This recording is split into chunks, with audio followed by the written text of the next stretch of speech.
खुदा के मुबारक लोगों, खुदा के प्यारे बेटे और बेटियों, मेरे आदरणीय बुज़ुर्गों, प्यारे बहनों और भाइयों, सुबह की दुआ में आपका स्वागत है। हमारी सारी टीम आपका दिल से शुक्रगुजार होती कि आप रोज़ सुबह खुदा के हुज़ूर आते, अपनी दुआओं को, इल्तिजाओं को खुदा के सामने रखते और भरपूर बरकतों को पाते। आज इतवार की सुबह है। आज 3 अगस्त 2025 है और पेंटिकोस्ट के बाद का आज 8वां इतवार है। आज की सुबह की इस दुआ में हम रब का शुक्र अदा करें कि खुदा ने हमारी ज़िंदगी के साथ आज की ये बेहतरीन सुबह जोड़ी और हमें एक और मौका दिया कि हम खुदा के हुज़ूर आ सकें। तो माय डियर फ्रेंड्स, मेरे बच्चों और बुज़ुर्गों, आज सबत के दिन, इतवार के दिन, आज का उन्वान जो है कि हु इज़ माय नेबर, मेरा पड़ोसी कौन है। आज पड़ोसी शब्द को लेकर के बहुत सारे विचार जो हैं वो मन में आते और जाते रहते हैं। आज की दुनिया में जितना पड़ोसी से जलन है ना, किसी और से नहीं है। जितनी ईर्ष्या, जितनी नफरत, जितनी दुविधा पड़ोसी के साथ होती है, उतनी किसी के भी साथ नहीं होती। माय डियर फ्रेंड्स, हमारे दाएं घर में कौन रहता है, हमारे बाएं घर में कौन रहता है, वो हमारा पड़ोसी होता है। लेकिन खुदा का वचन और खुदा का कलाम हमें पड़ोसी शब्द का मतलब कुछ और तरह से समझाता है। आइए इसे समझने की कोशिश करते हैं। भरी भीड़ में से एक व्यवस्थापक उठा जो शरअ को जानता है, शरीयत को जानता है, पढ़ा लिखा है, समझदार है, गुणवान है। वो उठता है और यीशु मसीह से पूछता है कि मेरा पड़ोसी कौन है। यीशु ने उसे समझाया और कहा, एक आदमी यरूशलेम से यरीहो को जा रहा था और रास्ते में डाकुओं ने उसे घेर लिया, उसके कपड़े फाड़ दिए, उसका सब कुछ लूट लिया, उसे मारा, उसे पीटा और अधमुआ करके उस हालत में उसको छोड़ करके रास्ते में ही वो चले गए। उस रास्ते से बहुत सारे लोग गुजरे, किसी ने उसे देखा तक नहीं। जब शाम ढलने लगी तो एक सामरी वहाँ से गुजरा जिसे कोई अच्छा नहीं समझता। उस सामरी ने उसे देखा, उस पर तरस खाया, उसके ज़ख्मों पर तेल लगाया, ज़ख्मों पर पट्टी बांधी और उसे अपनी सवारी पर बिठाकर सराय में ले गया। उसका सारा इलाज करवाया और सारा खर्चा अदा किया।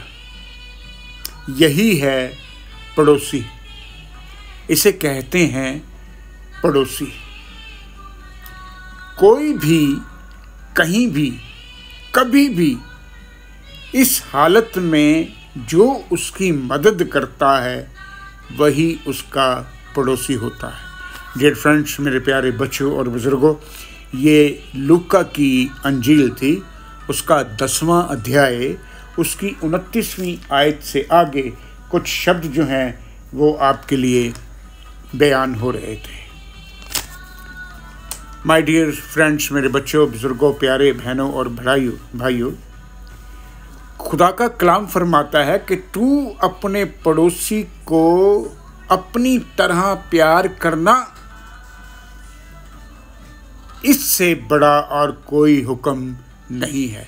मरकुस की इंजील बयान करती है, उसका 12वां अध्याय है, उसकी 31वीं आयत इसी तरह से बयान करती है।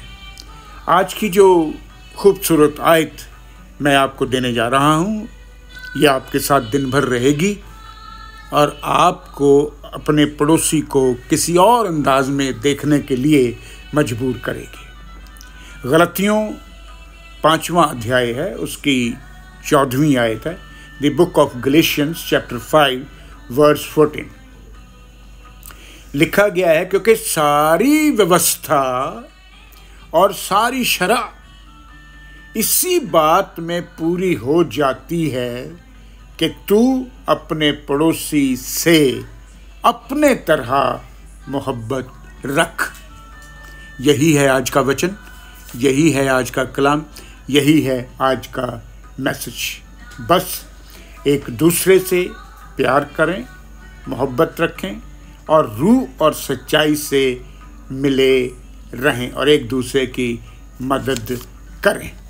तब परमेश्वर की शांति जो हमारी समझ से बिल्कुल परे है ना, आपको अपनी पहचान और अपनी मोहब्बत में सुरक्षित रखेगी। इन्हीं शब्दों के साथ मैं आज के इस पाक और पवित्र कलाम को, आज के वचन को यहीं पर पूरा करता हूँ।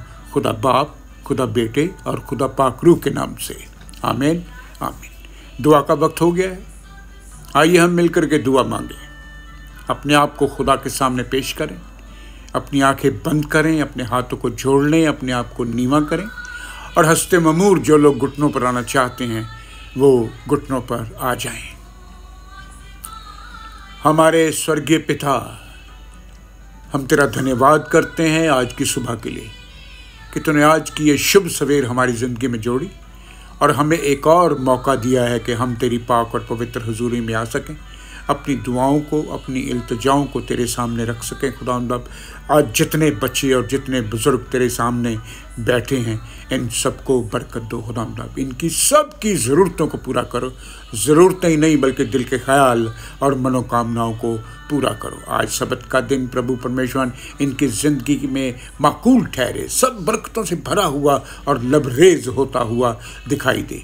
आज जितने प्रचारक, जितने पादरी, जितने फादर और जितने पास्टर्स आज का वचन सुनाते हैं प्रभु, सब पर अपना रहम करना, करम करना और होने देना कि ये कलाम जो है आज सुनाया जाता है वो 1000 गुना हमारी ज़िंदगियों में काम करे। खुदावंद, इन सारी दुआओं को तेरे पाक और पवित्र हाथों में दे देता हूँ।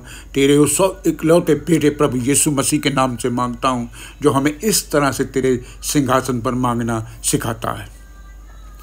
ऐ हमारे बाप, तू जो आसमां पे है, तेरा नाम पाक माना जाए, तेरी बादशाहत आए, तेरी मर्जी जैसे आसमानों पे पूरी होती है ज़मीन पर भी पूरी हो।